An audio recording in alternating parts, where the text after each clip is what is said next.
It began in an age of shadow. For 40 long years, Israel groaned beneath the iron hand of the Philistines, an oppression that weighed on the land like a shroud, silencing joy, crushing courage, and turning the chosen people of God into a nation trembling beneath foreign rule. The fields were plundered, the tribes divided, and the covenant seemed like a distant echo fading into the darkness of defeat. What few realized was that heaven was already stirring, preparing a deliverer whose story would begin not on a battlefield, but in the quiet despair of a barren home. In the tribe of Dan lived a man named Manoah and his wife, a woman righteous in spirit, yet burdened by sorrow, for her womb had remained silent. Their home held no cries of infants, no footsteps of children, no future to carry on the family's name. Yet, in the aching stillness of their barrenness, God was about to speak. One day, as the woman went about her work, the angel of the Lord appeared, radiant, unearthly, his presence heavy with the weight of the divine. The air trembled, time seemed to halt, and with a voice that carried both gentleness and eternity, he declared, "You shall conceive and bear a son."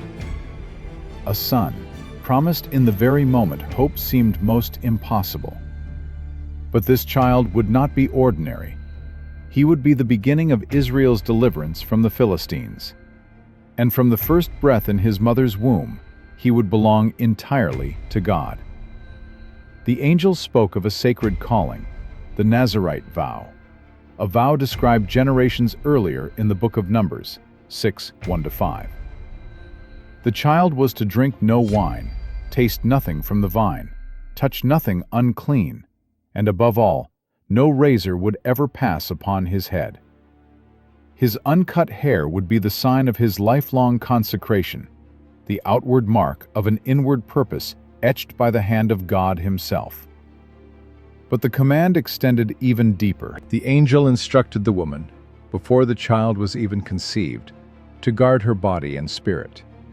No wine, no strong drink, no unclean food, for the life within her would be holy from the moment it was formed.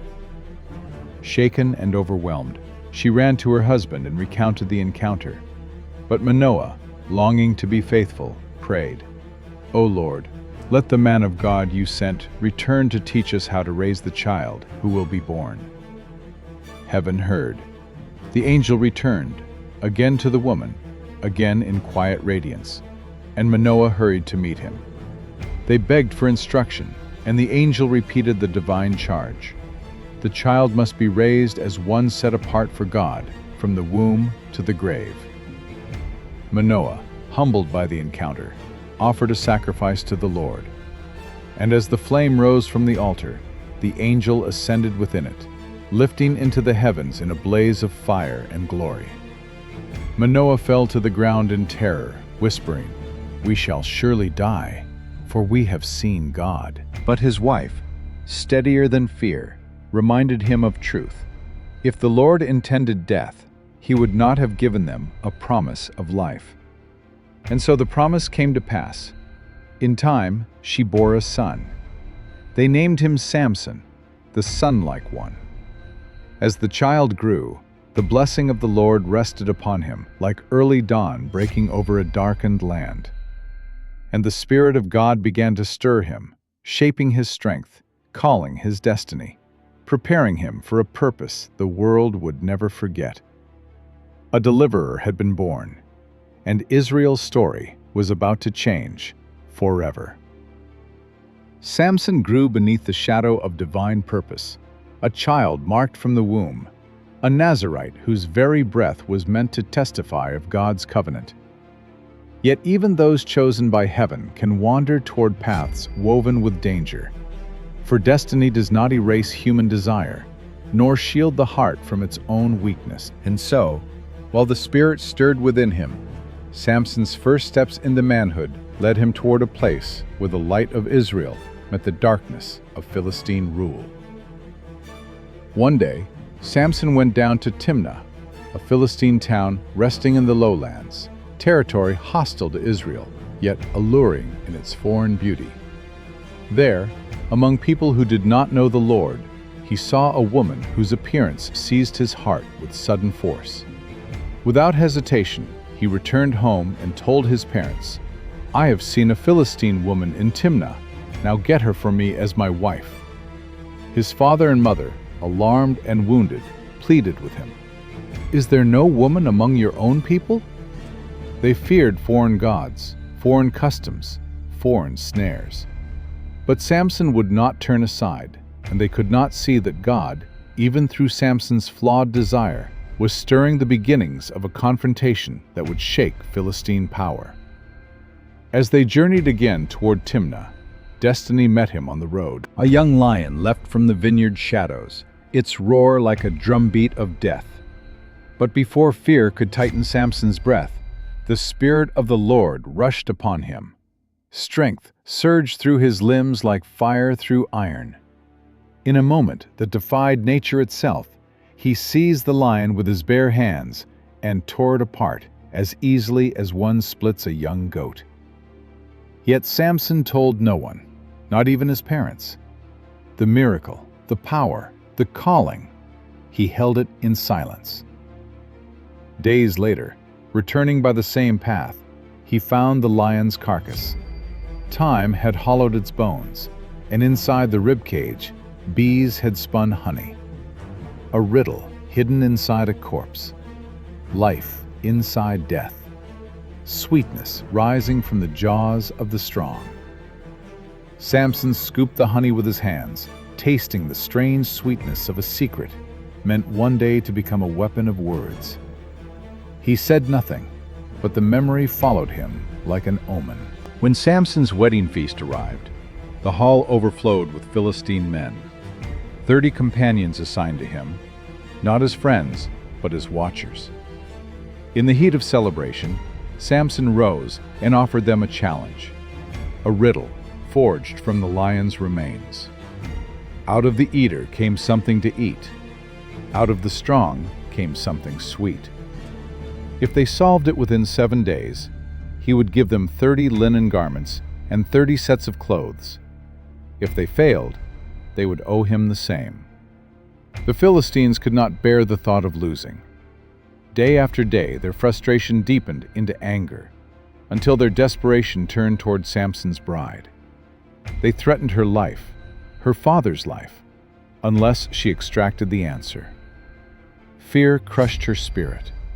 For 7 days she wept, clung to Samson, pleaded, tormented him with questions until his resolve broke. He told her the secret. She told the Philistines, and on the 7th day they stood before Samson with smug triumph, reciting the answer he thought no man could know.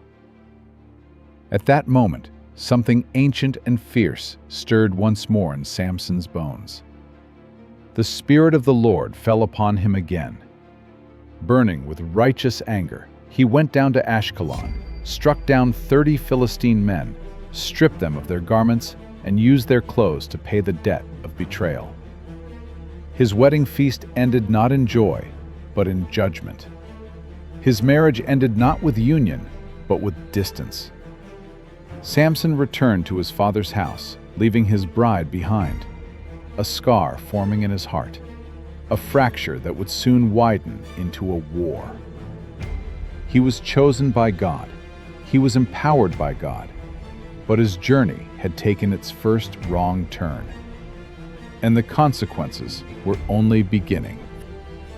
Time passed like a quiet shadow across the hills of Judah, and Samson, the Nazarite chosen before birth, the man whose strength surged whenever the Spirit of the Lord descended upon him, returned to Timnah to see the woman he had once called his wife. He brought with him a young goat, a symbol of peace, a gesture of reconciliation. But peace had already been denied him. Her father met Samson at the door, trembling, his eyes flickering with fear and guilt. He confessed that he had given her to another man, believing Samson had abandoned her forever. In that moment, something inside Samson cracked, not merely anger, but a fire-born indignation, the kind that rises when betrayal pierces the soul. And from that inner storm came a vengeance unlike anything Israel had ever seen. He went out into the fields and caught 300 foxes, wild, swift, unpredictable, and tied them tail to tail, 2 by 2. Into each knot he placed a burning torch. Then, with a single gesture, he released them into the standing grain of the Philistines. Flames erupted across the valleys, racing through golden fields, devouring vineyards, consuming olive groves. The fire leapt from hillside to hillside like judgment unleashed, and the night sky burned with the fury of a man driven not by impulse alone, but by destiny. The Philistines reeled in shock, their pride wounded, their wealth scorched, their humiliation laid bare in the ashes of their harvest. And so they turned to Samson's wife and her father, the convenient targets of their rage, and burned them alive. Fire answered fire. Blood answered blood. The cycle widened. When Samson learned what they had done, his grief hardened into wrath. "Since you acted like this," he declared, "I will not cease until I have taken revenge on you." And he struck them with a great slaughter, swift, brutal, decisive, until the fields echoed with cries and the ground was stained with consequence. Afterward, he withdrew to the cave of Etam, a solitary refuge carved into stone, where a man chosen by heaven waited for the next command. But the Philistines would not allow silence. They marched into Judah, demanding that Samson be handed over. Fearful and weary of war, 3,000 men of Judah came to Samson, pleading, almost accusing. "Do you not know that the Philistines rule over us? What is this you have done?" Their words revealed the tragedy of their hearts. They preferred survival to freedom, safety to deliverance. They did not recognize that the man they sought to tie was the very man God had raised to break their chains. Samson allowed them to bind him, but only on one condition: they must not kill him themselves. They swore. They tied him with new ropes, ropes meant to hold a warrior, but powerless against the touch of God. And when they delivered him to Lehi, the Philistines shouted in triumph. But heaven was not finished. In an instant, the Spirit of the Lord rushed upon Samson like a violent wind from another realm. The ropes around his arms became as flax touched by flame, falling away in strands of smoke. Samson reached down and found the jawbone of a donkey, dry, crude, discarded by the world, but about to become an instrument of divine judgment. With it, he struck down 1,000 Philistines, one man, one bone, one spirit. When the final enemy fell, Samson stood alone in a field of silence, his strength spent. And there, after the fires, after the blood, after the roar of battle, thirst seized him, fierce and consuming. His vision dimmed, his knees weakened, and he cried out to the God who had chosen him. "Must I now die of thirst and fall into the hands of the uncircumcised?" The Lord answered. Water burst forth from the hollow ground, a spring in the very place where death had nearly claimed him. Samson drank, revived, restored. En-Hakkor, the spring of the one who called. For 20 years he judged Israel, guided by a spirit that came and went like a holy wind, empowering for moments, descending for battles, shaping history through frail human vessels. A mystery of the Old Testament, the Spirit upon a man, a promise of the New, the Spirit within a man. Where Samson's strength came and went, the believers of the New Covenant receive a Spirit who dwells, who seals, who transforms. Ephesians 1. Where Samson battled external enemies, the Spirit within us wars against the flesh. Galatians 5. Where Samson thirsted for water that gave temporary life, the Spirit in us is a well that never runs dry. Romans 8, Ephesians 5. Thus Samson rose in power, fell in weakness, and rose again, each moment a reminder that strength is not the absence of weakness, but the presence of God in the midst of it. It began in the darkness of Gaza, one of the chief strongholds of the Philistines, a city fortified by stone, iron, and hatred. For 20 years, Samson had judged Israel, a man anointed from the womb, empowered by the Spirit of the Lord, and yet constantly drawn toward the very people he had been raised to oppose. And so, in a decision that revealed the growing fracture in his soul, Samson went down to Gaza and lay with a prostitute. The man called to deliver Israel was now walking willingly into enemy territory, into temptation, into compromise, into the tension between divine calling and human desire. Yet even in his wandering, the Philistines trembled at the mere whisper of his presence. Word spread quickly. Samson is in the city. The leaders surrounded the gates, posting guards in the shadows. They sealed the entrance, sharpened their blades, and waited for dawn. "At sunrise," they whispered, "we will kill him." But Samson did not wait for sunrise. At midnight, while the city slept beneath the false security of its own plans, Samson rose. He walked toward the massive city gates, structures that symbolized Gaza's pride, its strength, its impenetrability. Gates taller than a man, anchored by pillars of stone, secured with bars thick enough to withstand armies. No one passed through them without permission. No force had ever torn them from the ground, except one. The Spirit of the Lord surged through Samson once more, undeserved, unrequested, yet undeniably present. In an act that defied the laws of strength and the imagination of nations, Samson gripped the doors of the gate, seized the two pillars that anchored them, wrenched the entire structure free from the earth, and lifted it upon his shoulders. The city awoke not to the death of Samson, but to the sound of their own security being carried away into the night. He bore the gates up the hill facing Hebron, a silent declaration that God's strength still flowed through him, even as he walked far from God's heart. The message was unmistakable. No fortress could contain him. No army could restrain him. No enemy could predict him. And yet, the greatest danger Samson faced was not the soldiers of Gaza. It was the weakness that lived inside him. Not long after this triumph, Samson fell again, not beneath a sword, but beneath a gaze. In the valley of Sorek, where vineyards sloped gently between Israel and Philistine territory, Samson met a woman named Delilah. Her name would soon become inseparable from betrayal, seduction, and the downfall of the strongest man in Israel.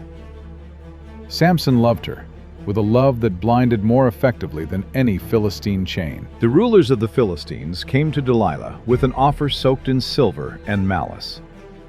Entice him, discover the secret of his strength, find how we may overpower him. Each of us will give you 1,100 pieces of silver. It was not passion that filled Delilah's heart, it was opportunity. Not affection, but ambition. Not loyalty, but the cold glitter of profit. And so began a battle Samson did not recognize, a war not fought with swords, but with words. Not in fields, but in the bedchamber. Not by soldiers, but by a single woman who knew how to pierce a man where armor could not protect. The gates of Gaza had fallen before Samson, but in the valley of Sorek, Samson was walking toward a gate he would not be able to lift, a trap forged not of iron, but of desire. The rise of Delilah had begun. It began not with a blade, but with a whisper, soft, seductive, persistent, the kind of whisper that does not strike all at once, but wears a man down grain by grain, until even the strongest pillars begin to crack. This was the voice of Delilah. And Samson, the man once set apart from birth, the man upon whom the Spirit of the Lord descended like fire, found himself entangled not by ropes or chains, but by affection misplaced and devotion misdirected.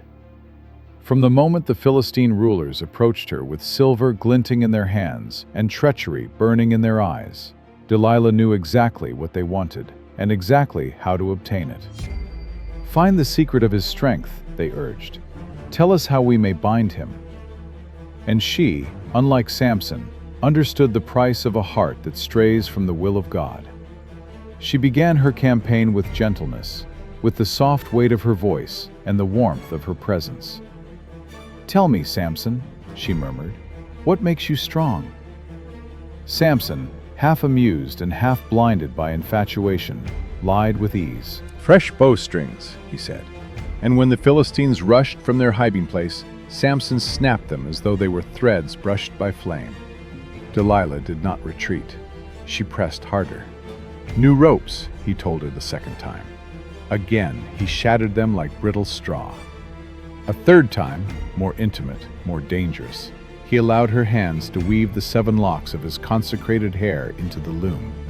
And once more, when the ambush came, he rose with supernatural ease, ripping the loom from the ground as though it were nothing more than a twig. But Delilah was relentless. She wept, she accused, she pierced his heart with words more deadly than any spear. "How can you say you love me when your heart is not with me?" She wore him down not with strength, but with persistence, day after day, night after night, until even the mighty judge of Israel felt the weight of her insistence pressing upon his soul. And Samson, who had torn lions, shattered ropes, and carried city gates on his shoulders, found himself defeated by something far more subtle than armies: a woman's persistence sharpened by betrayal. At last, exhausted, his will eroded by her constant urging, he revealed the truth he had guarded since childhood. He was a Nazarite. He belonged to God. His hair was the covenant symbol of a divine calling. If it were shaved, his strength would leave him. Delilah acted swiftly, like a serpent striking the instant it sees an opening. While Samson slept with his head in her lap, while his guard was lowered and his heart unprotected, she summoned a man who, slowly, methodically, sheared away the 7 locks of his strength. The sound of the blade slicing through consecrated hair was the sound of covenant being severed, destiny being wounded, and the man stepping fully into the consequences of his own compromise. Then came the moment of awakening. Samson rose, expecting the familiar surge of spirit-given might. He expected power. He expected deliverance. He expected God. But Scripture records one of the most tragic lines in all the book of Judges. He did not know that the Lord had left him. The Philistines seized him. They gouged out his eyes, symbol of the spiritual blindness he had embraced long before physical darkness covered him. They bound him with bronze shackles and forced him to grind grain in the prison like an ox. The judge of Israel became a slave. The anointed warrior became a spectacle. The man once called to deliver his people now walked in circles under the weight of his own choices. And yet, even in judgment, grace began to whisper again. Quietly, softly, steadily. Samson's hair began to grow, not as a magical source of strength, but as a sign that God was not finished with him, that repentance had taken root in the darkness, and that the final chapter of his life would not be written by Delilah's betrayal, but by the mercy of the one who had called him before he ever drew breath. The story was not over. Redemption was gathering strength in the shadows. The temple of Dagon rose like a monstrous monument of arrogance, its stone pillars towering over Gaza as the Philistine rulers gathered beneath its shadow. That day, the place throbbed with shouts of triumph, with drums pounding like a mockery of Israel's sorrow. For the Philistines believed their God had finally prevailed. They believed the strongest man ever born, the man set apart from the womb, the judge anointed by the Spirit, had been delivered into their hands. They lifted their cups and cried out, "Dagon has given Samson to us." Judges 16:23-25. And the heavens remained silent, waiting for a moment that had been written long before Samson drew his first breath. Blinded, bound in bronze, bearing the scars of his own folly, Samson was led into the heart of their celebration. The crowd roared with cruel delight. They wanted entertainment, proof that their enemy had been reduced to a spectacle. They positioned him between two central pillars, unaware that those pillars were the spine of the entire structure. Above him, the roof groaned under the weight of nearly 3,000 men and women, nobles and commoners, all eager to watch Israel's fallen judge stumble. But the man they mocked still bore something they could not see. His eyes were gone, yet his understanding had returned. His strength was lost, yet his faith had risen. His pride was broken, yet his spirit leaned once more toward God. And so the blind warrior lifted his face toward the heavens he could no longer see, and whispered a prayer that carried the weight of a lifetime. "Sovereign Lord, remember me. Strengthen me just once more." Judges 16:28. It was not the prayer of a flawless man. It was the cry of a humbled one. Samson placed his right hand on one pillar and his left on the other. The air seemed to tighten around him. Dust trickled from the ceiling like grains of divine judgment.